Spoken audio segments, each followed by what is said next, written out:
Hello विद्यार्थियों, हम पढ़ रहे थे मानव भूगोल की प्रकृति। और इस संदर्भ में हमने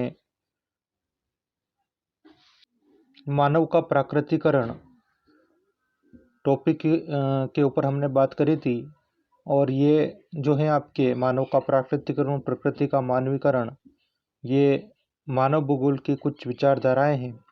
इनके ऊपर हम और डिटेल से आज चर्चा करने वाले हैं। आप यहाँ देख सकते हैं भौगोलिक विचारधाराएं जो मुख्य रूप से जो नीतिवाद और संभववाद हैं, और इसी के साथ में हम नवनिश्चयवाद की भी बात करेंगे। तो भौगोलिक विचारधाराएं जिसमें आप देखें कि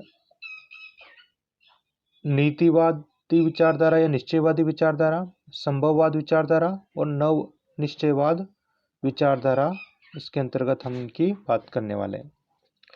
तो भौगोलिक विचारधाराएं आप समझे कि क्या होती है कि भूगोल में बहुत सारे जो भूगोलवेत्ता हुए हैं, उन्होंने प्रकृति और मनुष्य के संबंधों के बारे में अपने अपने विचार प्रकट किए, और इन्हीं विचारों को हम भौगोलिक विचारधारा के नाम से जानते हैं।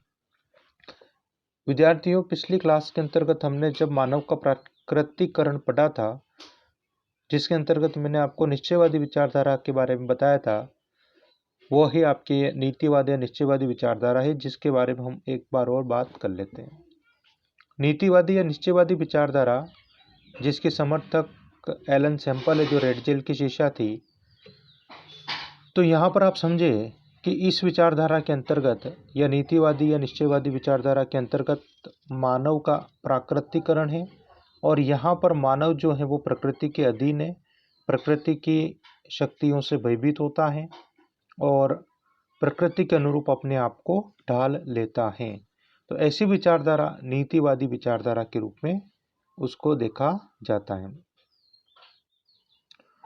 और अगर आप समझे इसको अच्छे से, तो जो वर्तमान समय में जो ट्राइब्स हैं, जो वनों में रहने वाले आदिवासी हैं, जो प्रकृति के अनुरूप अपने आप को ढालकर अपना जीवन बसर करते हैं या आदिम ढंग से अपना जीवन बसर करते हैं, तो ये जो है आपके नीतिवाद या निश्चयवाद या ये मानव का प्राकृतिकरण होगा।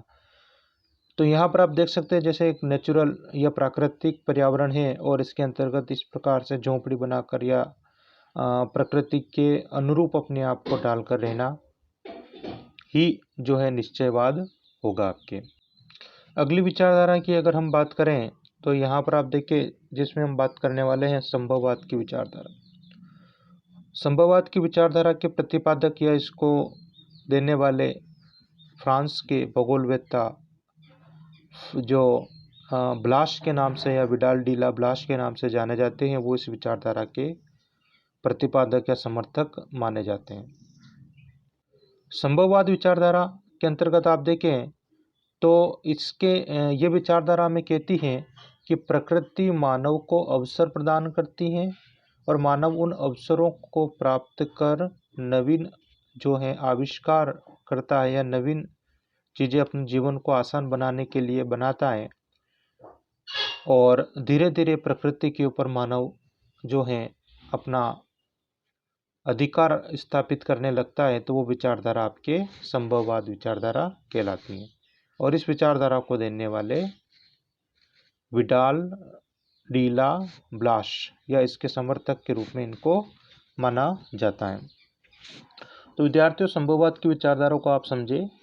ये विचारधारा में बताती है कि प्रकृति मानव को अवसर प्रदान करती है, मानव उन अवसरों को प्राप्त कर नवीन आविष्कार करके प्रकृति को अपने अधीन करता है। तो ये विचारधारा संभववाद की विचारधारा है, और इसको जो है मानव के या समय के साथ साथ जब मनुष्य का विकास हुआ, तो इस विचारधारा का भी विकास हुआ। ब्लाश जो है, जो फ्रांसीसी भूगोलवेत्ता है विडाल डी ला ब्लाश, वो इसके समर्थक है। यहाँ पर हम बात करें कि जो हमने निश्चयवाद की विचारधारा पिछली अभी मैंने आपको बताई, तो उसमें बताया था कि वहाँ पर जो मानव है वो प्रकृति के अधीन है और प्राकृतिक शक्तियों से, प्रकृति से भयभीत होता है। लेकिन संभववाद की विचारधारा में मानव जो है वो प्रकृति से डरता नहीं था या इससे डरता नहीं है। अब मनुष्य खुद को प्रकृति के अनुसार ढालने लगा, यानी कि यहाँ पर हम बात करें तो मानव ने अपने आप को प्रकृति के अनुसार डालने लगा। अब मनुष्य प्रकृति से स्वतंत्र होकर रहने लगा, यानी कि प्रकृति के वो अधीन नहीं रहता है ना, प्रकृति को अपने अनुसार यहाँ पर वो ढाल लेता है और प्रकृति से स्वतंत्र रहता है। अब मनुष्य प्रकृति में परिवर्तन कर सकता है, कुछ भी वो परिवर्तन यहाँ कर सकता है। मनुष्य संसाधनों का इस्तेमाल भी यहाँ पर करता है और इसी के साथ हम बात करें तो मनुष्य ने प्रौद्योगिकी का भी यहाँ पर विकास किया है। यहाँ पर एक उदाहरण आपके हम बात करें तो गर्मी से बचने के लिए मानव ने कूलर का निर्माण किया, कूलर का, या फिर हम कह सकते हैं कि जैसे एसी का जो है मानव ने निर्माण किया गर्मी से बचने के लिए। इसी के अनुसार हम बात करें संभववाद की विचारधारा, जैसे आपने अधिक दूरी का जो सफ़र है वो तय करने के लिए आपने तेज गति के वायुयान का निर्माण किया, जिसके द्वारा आप कम समय में अधिक या लंबी दूरी को तय कर सकते हैं। ठीक इस प्रकार के परिवहन के साधनों का आपने विकास किया, उद्योगों का विकास किया, जिससे प्रकृति आपके अधीन हुई। तो ये संभववाद की विचारधाराएं। संभववाद की विचारधारा आपको समझ में आई होगी। इसके अलावा हम बात करें तो एक और विचारधारा आती है आपके, जिसको हम कहते हैं नव निश्चयवाद की विचारधारा। यहाँ पर हम नव निश्चयवाद की जो विचारधारा है इसकी हम बात करने वाले हैं।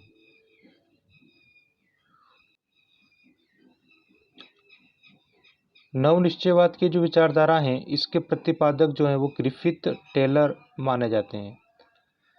तो यहाँ पर हम बात करें कि जो ग्रिफिथ टेलर हैं ये इस विचारधारा के समर्थक हैं। इन्होंने इस विचारधारा को, या जो नव निश्चयवाद की विचारधारा है, इसको हम अलग अलग नामों से जानते हैं। इसको हम नव निश्चयवाद भी कहते हैं, इसको मध्यम मार्ग भी कहते हैं और इसको रुको और जाओ निश्चयवाद के नाम से भी इसको जाना जाता है। इस नई संकल्पना के अनुसार न तो नितांत यानी कि पूरी तरह पर्यावरणीय निश्चयवाद है और न ही पूरी तरह स्वतंत्रता अर्थात संभववाद है। तो ये विचारधारा पूरी तरीके से जो है पर्यावरणीय निश्चयवाद और संभववाद का खंडन ये करती हैं। इस विचारधारा के अनुसार हम बात करें तो मानव केवल प्राकृतिक नियमों का पालन करके प्रकृति पर विजय प्राप्त कर सकता है। तो ये विचारधारा जो है नव निश्चयवाद की विचारधारा जो ग्रिफिथ टेलर महोदय ने प्रतिपादित करी है, तो इसके अनुसार मानव केवल प्राकृतिक नियमों का पालन करके प्रकृति के ऊपर विजय प्राप्त कर सकता है। मानव को यहाँ पर प्राकृतिक नियमों का पालन करना पड़ेगा। यह विचारधारा दो विचारों पर्यावरणीय निश्चयवाद और संभववाद के बीच का रास्ता बताती है। अब यहाँ पर आप समझे कि नव निश्चयवाद की विचारधारा, जिसको हम रुको और जाओ निश्चयवाद भी कहते हैं, तो ये यहाँ पर जो ग्रिफिथ टेलर महोदय है उन्होंने ट्रैफिक के जो नियम है या जो लाइट है, ट्रैफिक की जो सिग्नल है, उसको ध्यान में रखते हुए इन्होंने कहा कि जब प्रकृति आपको रेड सिग्नल करे तो आप रुको, ग्रीन सिग्नल करे तो आप चलो, और जब आपको येलो सिग्नल करे तो आप थोड़ा तैयार रहो या धीरे चलो। तो इस प्रकार से ये विचारधाराएं हैं आपके, जो कि आपके नीतिवादी या निश्चयवादी विचारधारा। आप इसमें ध्यान रखें जो एलन सैंपल है वो इसकी समर्थक है, रेड जेल की शिष्या थी। संभववाद की विचारधारा इसके समर्थक विडाल डी ला ब्लास या इसके प्रतिपादक के रूप में आप उनको देख सकते हैं। नवनिश्चयवाद की विचारधारा की हम बात करें तो ग्रिफिथ टेलर महोदय इसके प्रतिपादक है या समर्थक हैं। तो ये विचारधाराएं आप अच्छे से इनको समझें और नोट डाउन करें। तो विद्यार्थियों, हमने 3 विचारधाराओं के बारे में स्टडी करी है, जिसमें पर्यावरणीय निश्चयवाद, संभववाद और नवनिश्चयवाद। इससे संबंधित कुछ अभ्यास के क्वेश्चन मैं आपको दे रहा हूँ, इनको आपको नोट करना है और अच्छे से समझना है। तो यहाँ पर पहला क्वेश्चन आपका जो निश्चयवाद विचारधारा या मानव का प्राकृतिकरण क्या है, इस विचारधारा के बारे में बताना है। संभववाद क्या है या संभववाद की विचारधारा क्या है, और नवनिश्चयवाद विचारधारा के प्रतिपादक कौन है या इस विचारधारा को किसने प्रतिपादित किया है। धन्यवाद।